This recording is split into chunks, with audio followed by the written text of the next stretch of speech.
Luka Doncic signed an extension with the Lakers, so how does this impact Miami's future? Plus, Bam Adebayo talked about the team's offseason moves. We'll tell you what he had to say on today's episode of Locked On Heat.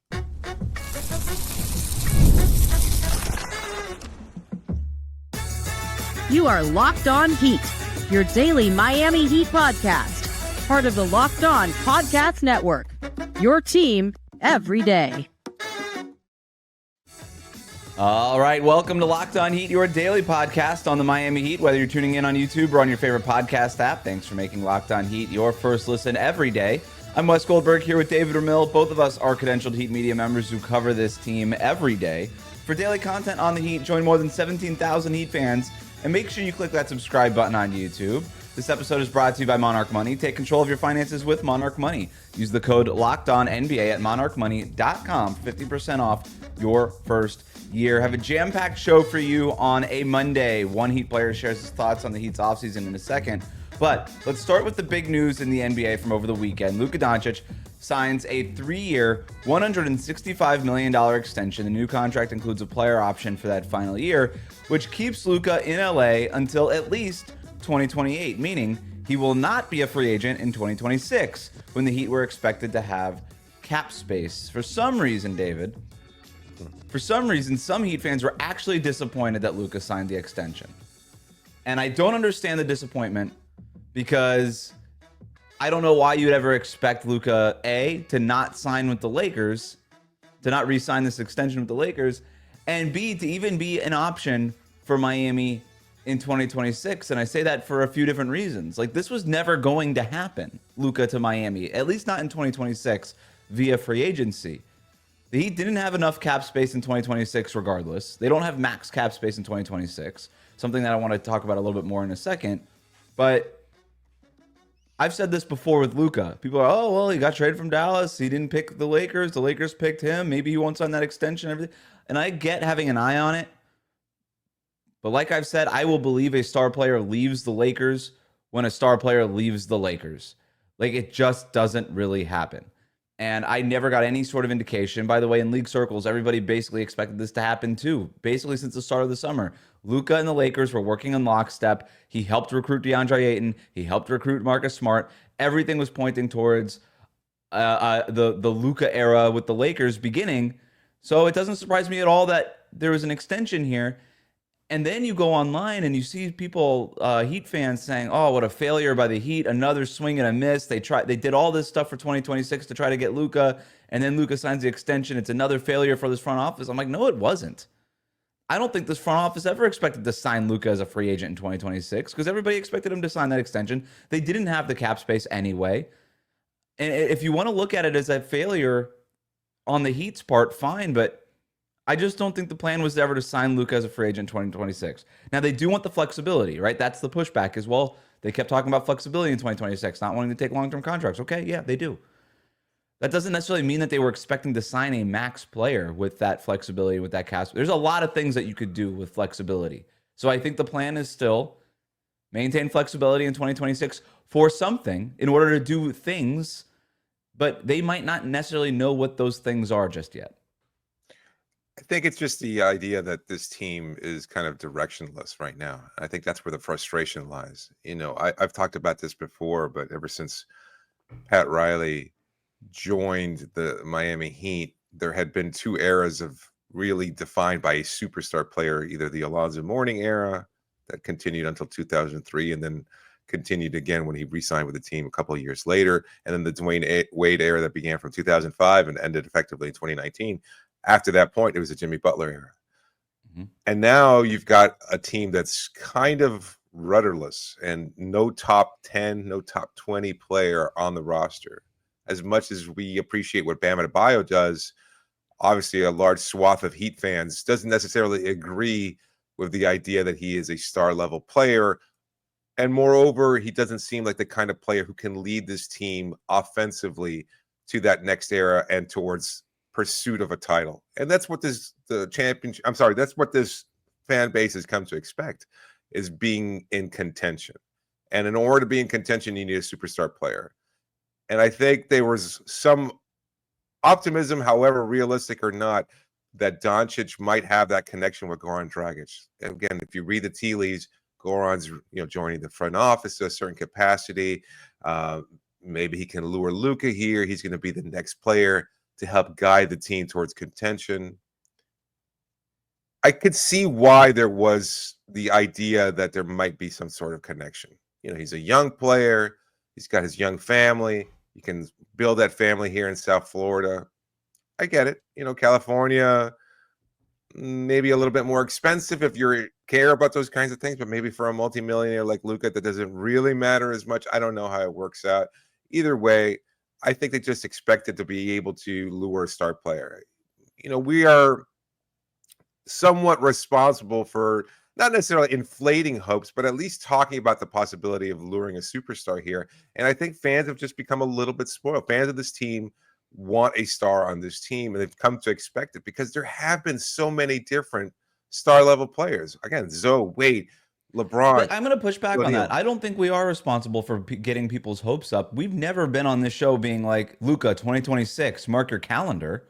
We've never done that. No. Every single time. We talk about the possibilities. We talk about Giannis. We talk about LeBron. As trades. I'm not. I'm still here saying that the Heat are in pursuit of a superstar. I'm not telling you that the superstar will never happen. I'm talking about this one in particular. Oh, I don't think it will. Luka Doncic in 2026, and the reaction to when he signed the extension was, well, here's the Heat front office. We got to go back to the drawing board. That wasn't on the board. This was like when a celebrity gets engaged on Instagram or Twitter, and then you look at the comments and they're like, oh, bad news for me. My weekend's ruined. I was like, dude, you were never going to marry this person. What are you talking about? When Luka signs the extension, Heat fans were like, well, there goes the possibility. I was like, I'm sorry. This was a supermodel that you didn't have the means to speak with, attract, acquire, like nothing. Like there was never gonna have. Doesn't like know you exist, bro. Sign on. Right? Exactly. So keep your hopes up it. for a superstar, Heat fans. I'm not telling you not to, but signing Luka as a free agent in 2026 was never part of the plan. No. It's time to focus on that cute barista or something. I mean, just stay local, that's not buddy. happening. Don't try to punch above your weight class. That's where the Heat are right now, and I think that's a little disappointing. So I mean, look, I there was hope there. I mean, Luka, again, to be traded from the Mavericks kind of at least opened up the possibility, because then he's kind of a player in flux there, and you wonder how he would coexist with LeBron. It seems more likely that they'll trade LeBron at this point, and that makes a lot of sense for the Lakers. I absolutely understand why they would be more than willing to move on from LeBron. Did you see some of the signage that they had? Oh, with Luka being prominently, the beginning and just Luka photos everywhere. Like the beginning, LeBron's still here. Like the beginning of, if you're LeBron, you're looking around like the beginning of what, dude? Yeah, I'm still a top 10-ish player. I'm still here.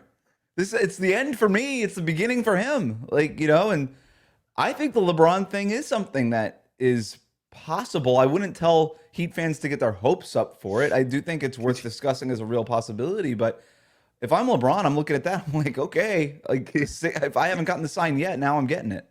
Can you imagine if the early aughts Washington Wizards had started marketing Jerry Stackhouse instead of Michael Jordan, even that version of Michael Jordan on the roster? Like, we've got Stack now and that other guy who happens to be a pretty good player. That's basically, like, I mean, it's not quite the same because obviously Luka is still a superstar. Way better than Stackhouse, yeah.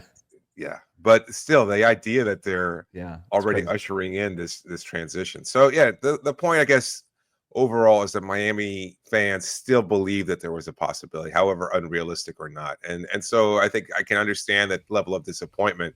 But I also think it was not even to call it a pipe dream is overinflating the actual chances of that happening. So it was not realistic, and it was misguided. And I do apologize if there was something we said on this show to guide. No. We never talked about the possibility. We've never talked about that possibility. Not realistically. Like, it's like, oh, is he part of the plan? Maybe. You could talk yourself into it, but it was never really something that it was. Maybe you trade for him down the line. I mean, look, he'll be a free agent in 2028. Who knows? Like, every team is projected to have cap space in 2028 because, they don't have a ton of salaries that go that long. But in terms of the 2026 part of it, this this is why I think Heat fans could get so frustrated with. And look, the lack of the direction thing, that's a great point, David. Like, I understand if you're not bought into this direction, if you don't think that Bam and Tyler are good enough to build a championship team around, okay, I understand that level of frustration. I get that part of it. But it's like, what's next? You're gonna get upset when they don't trade for Nikola Jokic? Yeah. You know what I mean? Like, there's certain things that are actually feasible, possible, worth discussing, and there's some things that aren't. And just because Luka got traded to the Lakers doesn't mean that he was just going to be like, yeah, you know what? Actually, I'm just going to become a free agent and do my, like, it's still the Lakers. Okay. It's not like he got traded to Detroit. Like, it's still the freaking Lakers. And I said from the beginning, I will believe Luka Doncic leaves the Lakers. A star player in his prime leaves the Lakers when I see it. It does not happen. It doesn't happen. European, black, white, does not matter. It's still the Los Angeles Lakers, man. It's the premier franchise in the league. Players don't leave that place. Shaquille O'Neal, was that the last time a superstar level player left that franchise? Would you say he was in his prime? In 2004, yes. He had like 2 years left of his prime. Maybe that was the last one, and Kobe kind of forced him out. Yeah, no doubt. They made a choice. They made a choice on that one. All right, coming up, the Heat's offseason moves got the stamp of approval from one of their most important players. We'll tell you who it is and what they said after this. Today's episode is brought to you by Monarch Money. You ever wish managing your money felt easier? Well, with Monarch Money, it can. Whether you're growing your savings or planning a big purchase, Monarch puts you in the driver's seat. It's like having your own personal CFO, giving you full visibility and control over your finances. Monarch Money is more than a budgeting app. It's a complete financial command center. You can track all of your accounts, investments, and spending in one place. So in addition to managing your money, you're also building wealth. If there's something that you're looking for in terms of maybe a big purchase down the road, or you're trying to save up money for something that maybe you might not have all of the money for available today, well, Monarch Money will get you on track. They'll find what your goals are, help you reach them, and do so in a way that leaves you satisfied. So if you're looking to improve your financial situation and you want to take control of your finances, well, win with Monarch Money. You can do that. Use the code LOCKEDONNBA at monarchmoney.com for 50% off your first year. That's monarchmoney.com, code LOCKEDONNBA. You get half off your first year. We'll be right back.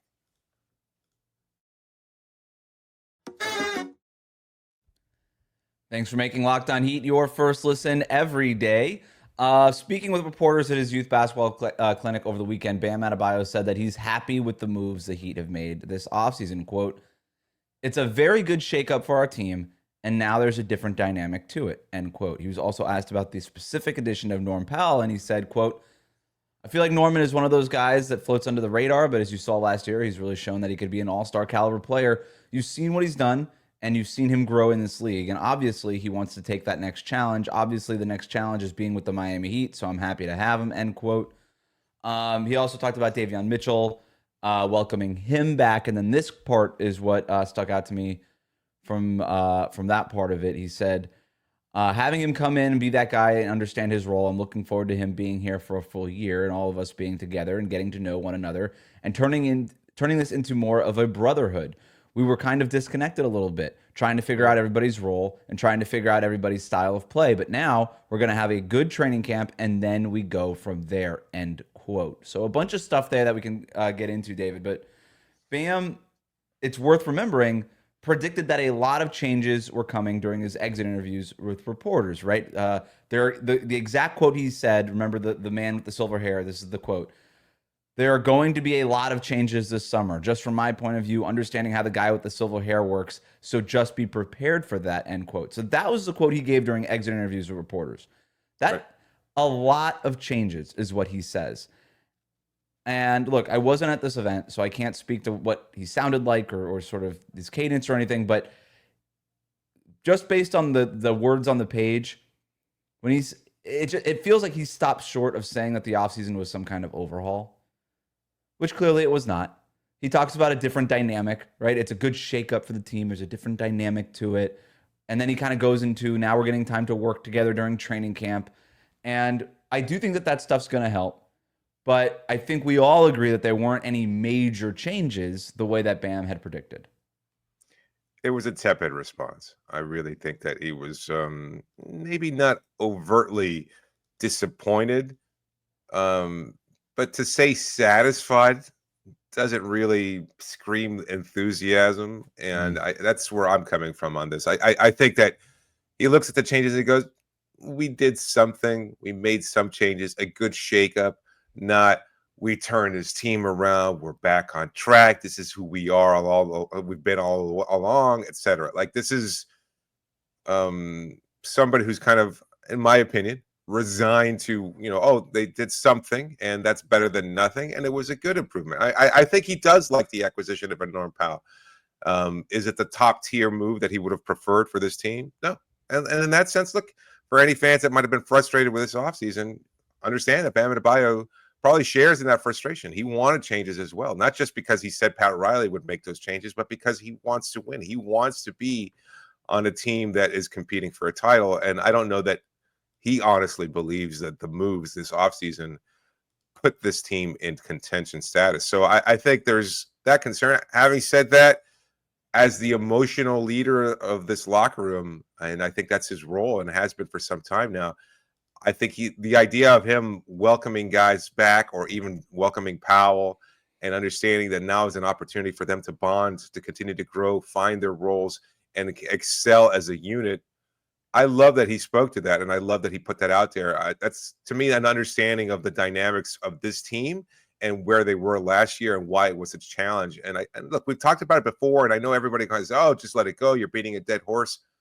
The reality is that locker room was maybe not toxic, but as uncomfortable as you're I gonna would go get. so far as to say toxic. It was pretty bad. And It was bad. even once he was traded away, it's like, okay, at least we have some clarity. But man, you're like you're emotionally hung over from having to deal with months of tension when your star player and your friend, to a certain degree, you're a coworker that you've been to great battles with and been there and butted head with. And when he says brotherhood, yeah, that's not that doesn't not mean anything. that's a specific term in there, turning this into more of a brotherhood. And there was a disconnect with that team. And, not for nothing, but they were sort of built into this post Jimmy Butler thing. They're building this post Jimmy Butler plane in the middle of the air. Yeah. And the fact that they got through the play-in tournament, all this stuff was pretty remarkable considering where that team had been. And you're right. Like, this team had gone through something traumatic. Like in terms of sports trauma, that was traumatic. Sure. And this team needed sports therapy. And maybe all it needed was an offseason to just get away from it. And I do think Bam went to Greece and Spo was on the beach and Davion Mitchell's like doing karate in Spain I don't know what he's doing. But this is what they needed. And now they're going to come back in training camp and start to turn this into something that's functional and coherent. And for that reason, I do think that the Heat will be better next year. Oh, but no doubt. To your point about the Bam quote here, it wasn't a ringing endorsement, right? It wasn't, and I do kind of wonder, like, what would it have been like if they had traded for Kevin Durant, somebody that Bam has won a gold medal with, right? Or something like that. But at the same time, it strikes of optimism, which Bam is. Bam is the eternal optimist, like, and he actually is. This is not just a thing he does in front of microphones and cameras. Like, he is a perpetually optimistic person. Like, at his authentic self, he is an optimist. Yes. So, it doesn't surprise me that he's optimistic here, but as the leader of the team, I also think he has to be. And I think this was probably the right way to go about it, while also not letting the front office off the hook either, right? He wasn't going to be like, yeah, front office knocked it out of the park. If he doesn't believe that it was a home run, he'd be like, hey, we got a couple men on base. We're gonna try to score some runs here, but I think that there might have been something better that we could do. Obviously we're putting words in his mouth right now, but to your point, it wasn't like this full-throated endorsement of what had happened, but he's optimistic. Yeah. And look, I get it. I think, you brought up the idea of what he would have said with KD. I think we would have seen like him be ecstatic, because again, that's a connection that he has with a superstar level player, still atop. Where would we rank KD? I had him in my top 15. I was just doing my top 100 for the Locked On Network. I was surprised by how high I had KD. I think I had him at 12 or 13. and deservedly so. Like we talked about Yeah. it, he was deserving of an All NBA selection had he played the minimum number of games. So I think he's certainly still one of the best players in the league, and that's the kind of move. And the way star players, I'm not like, do you think Bam would have been right or wrong? Because like I do think their front office was right not to give up everything for Kevin Durant. But if you're Bam, you're like, look, just get me the star player, get me the co-star, me, Kevin Durant, and Tyler. And then, the role player is a role player. Like, I don't like those guys are interchangeable. That tends to be how star players think about things. Absolutely. Absolutely. I think that's exactly right. It's like, you know what? You give me and a couple other star level players, and you can surround us with, and I hate to use a term because it seems dismissive, but, a couple scrubs, I don't care. We'll get it done. As much as I think there's a recognition Give us 5 around Haywood the league. Highsmiths. We'll get it done. Absolutely. Rightly or wrongly. There's a recognition around the league that yes, exactly. Depth now is more important than ever because we see teams with great depth be able to go to that next level. And I think you're more reliant on role players because they have their opportunities to shine. And we've talked about that in terms of what the Heat is, but you still need your superstar talent, and everything else will kind of find itself, water will rise to its level. And I think they understand that as long as you have superstars, you're always in position to win. And so I think he is somewhat disappointed, but yes, also cautiously optimistic. What do you think of his comments regarding Davion and just the connection and everything else? Like, I know we've already spoken about it, but I have one more point on the Davion thing, and I have one more point on the Norm thing that we overlooked there. There's a specific part of that quote that I do think speaks volumes. So let's talk about that on the other side here on Locked On Heat. Today's episode is brought to you by 5 Hour Energy. Time to fuel up and turn it up with 5 Hour Energy Transfusion. It brings the bold grape, ginger, and lime flavor of your favorite golf drink, minus the alcohol, into a quick, energizing shot. Whether you're sinking birdies or just making memories with friends, this one's a hole-in-one for your energy game. Let's be honest, some days on the course or off of it, you just need that extra boost to stay sharp and energized. And this will help you tremendously. If you're looking to improve your game and maybe stay a little bit more alert throughout the process, well, this has got you going. Golf is about as good times and good people and good flavors, of course, and the grape and ginger lime flavor gives you the best parts of your clubhouse to go without chasing down the bev cart. If you go to 5hourenergy.com today, that is the number 5hourenergy.com, you can use my promo code LOCKEDONGolf to receive 20% off your order. This offer is only valid until September 30th on one order. It cannot be used with other promotions. The code is not good on subscription orders. We'll be right back. So a couple more things from this Bam stuff, but you had mentioned a piece about the Davion Mitchell thing. What specifically stood out to you? No, the idea of having him for a whole season, I think, is an important one because I think he thrives in the opportunity. But when we had Davion on the show, he spoke about what an incredible defender Bam was and the idea of them working in tandem together. Well, we don't project Davion to be a starter. He'll still get plenty of minutes, and that being the case, I think he'll be able to still find a way to connect with Bam and be, very good defensively. You want to be able to have that perimeter defense, and then of course the versatility that Adebayo brings, and the idea of having these two, and I don't think this is overstating it, two all defense level players, two of the top defenders at their respective positions. I mean, Bam, to me, regardless of position, the best, if not one of the best in the NBA.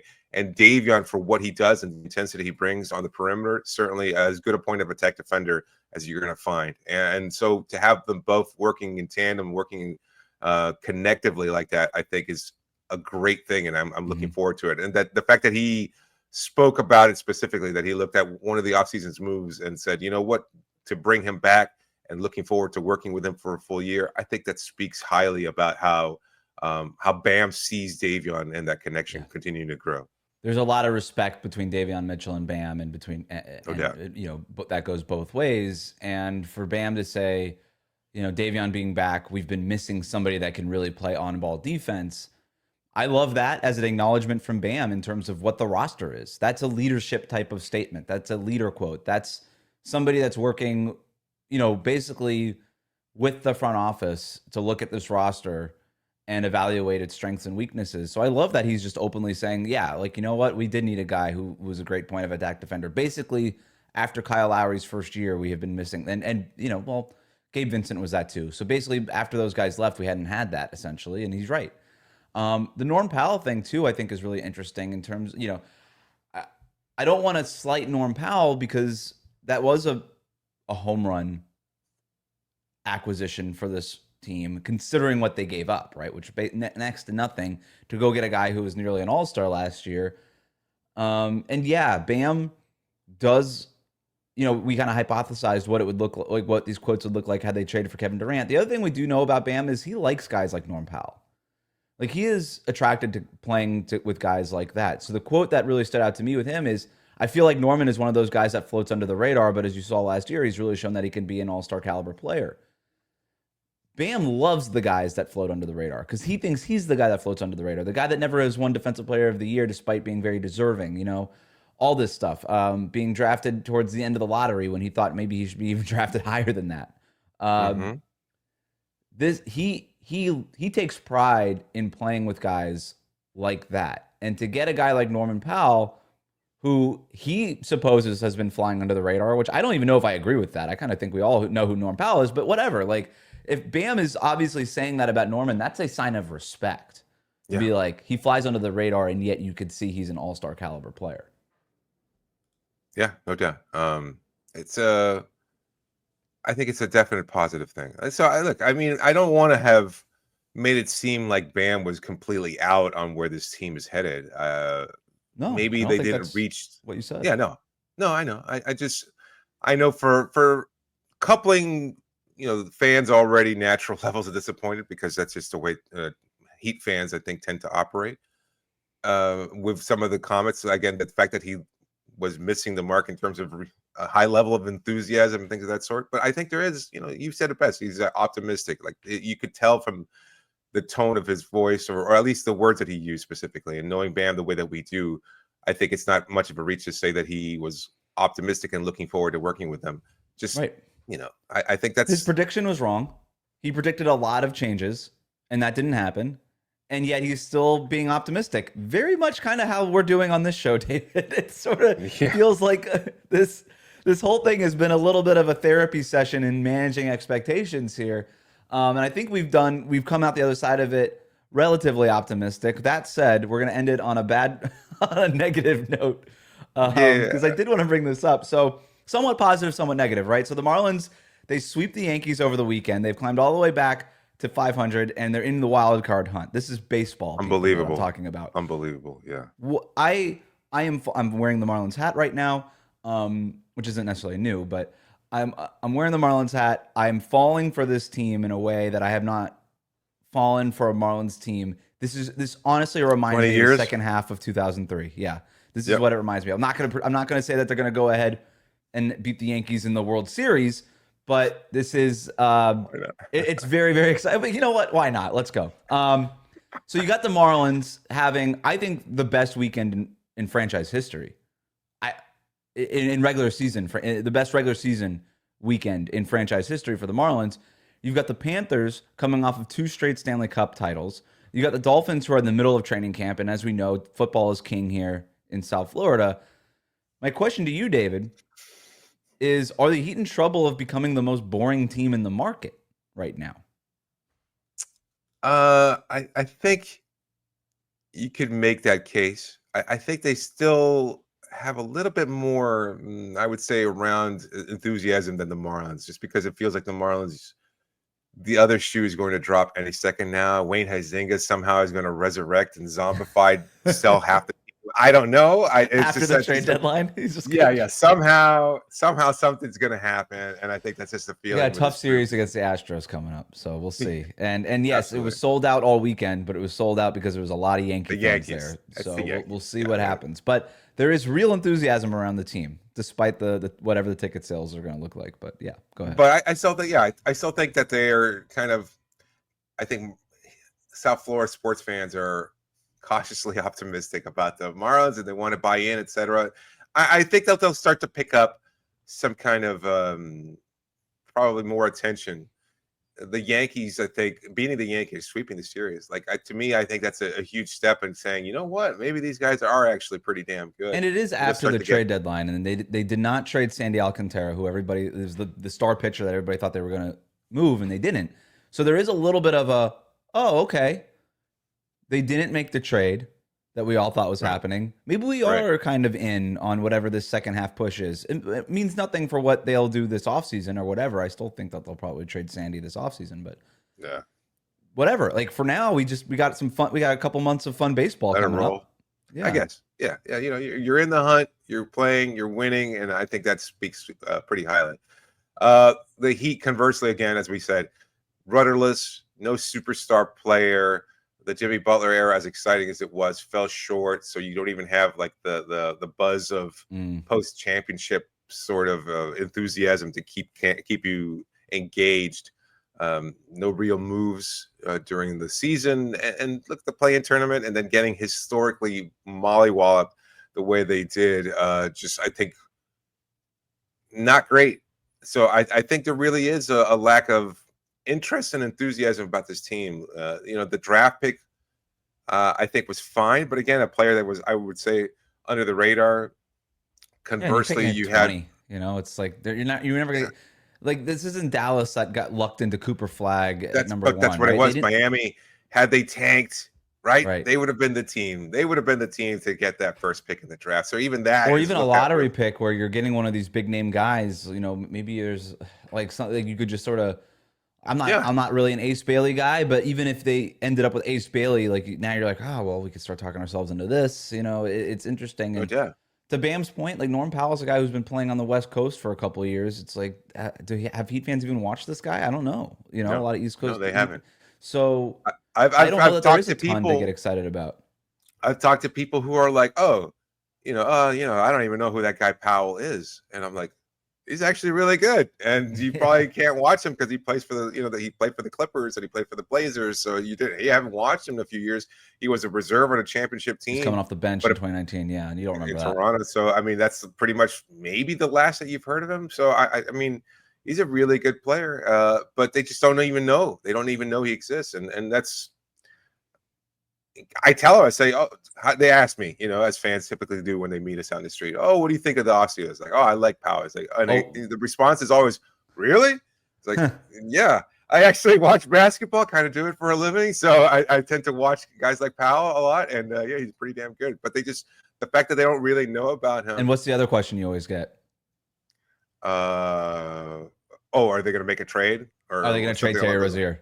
Yeah, that's the one I get all the time. So absolutely. I think if they were to just if they were going to buy out Terry Rozier, which I'm not advocating for, but if they were to just do that, I actually think excitement for the team would go up just because Rozier would be off the roster. Yes. They're because people see Rozier on the roster still and they're like, is he going to play? Because that was horrifying last year when he was on the court. Yeah. And I'm just like, he's going to be on the roster, and I don't think he's got minutes right now. He's going to have to earn every minute that he gets. But Heat fans see him on the roster and they panic.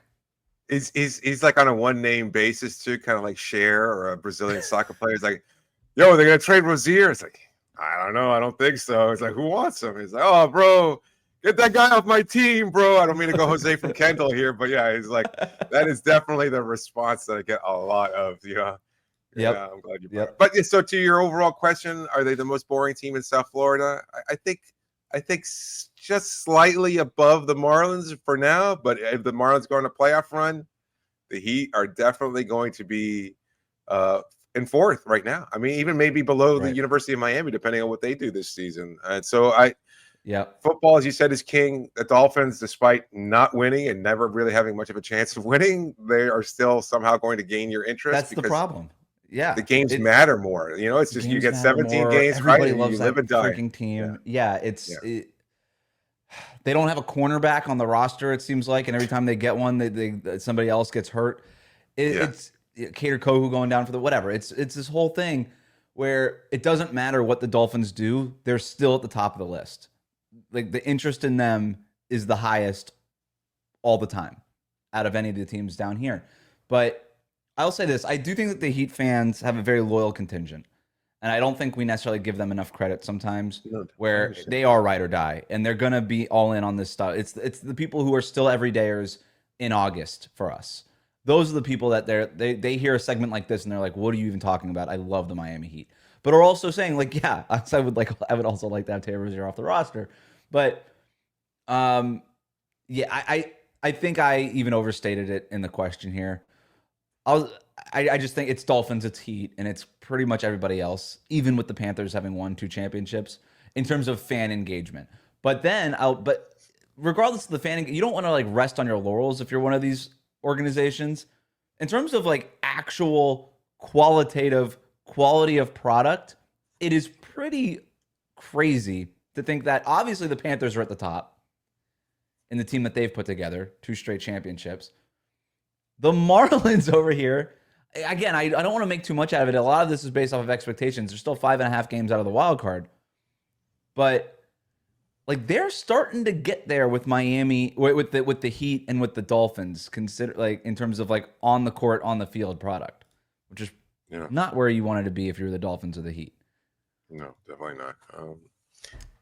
It's just, we've even seen like, look, again, the attending games, and you're going to watch a game if it's on TV, but I think that's where you're most likely to lose some fans, because attending a Heat game is still an event, despite being mediocre.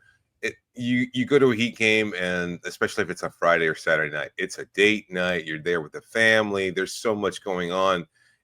You're willing to pay for the parking. You're willing, or maybe even if you're taking the Metro Rail, it's packed like with Heat fans. It's still an event. But those Monday, Tuesday night games versus the Charlotte Hornets or the Washington Wizards, you're not going to get a full house. You're not going to get as much enthusiasm about it. And look, the tickets are sold because they sell out every game in that sense, but you're not necessarily going to take the trip down. And that's to me the indicator of the fan level of excitement, is that if you're not willing to go there, and again, Dolphins games sell out regardless because they're the Dolphins. And you only have 8-9 games a season to have to actually attend. To draw 41 games, to say, is it going to come down to the wire where you have to hope for a Tyler Hero 3-pointer to knock off the powerhouse Washington Wizards? That's not going to get it done, bro. So that's going to be a little tough to sell. Yeah. That's why the star players are so valuable, is because it doesn't matter who you play, you're there to see the star player. Absolutely. And if Heat fans aren't buying into Tyler or Bam as a superstar player, which they're not, I don't think any of them are superstar players. And there's so few of those guys in the NBA, but that's what makes those guys so valuable. But all right, that'll do it for us today. Thanks for making Locked On Heat your first listen today. For your second listen, find the Locked On NBA podcast where there is no offseason. Doug, Matt, and Hayes keep you up to date on contract negotiations, rumors, and everything you need to be the most informed NBA fan. Find Locked On NBA on YouTube, wherever you listen to podcasts. Part of the Locked On Podcast Network, your team every day.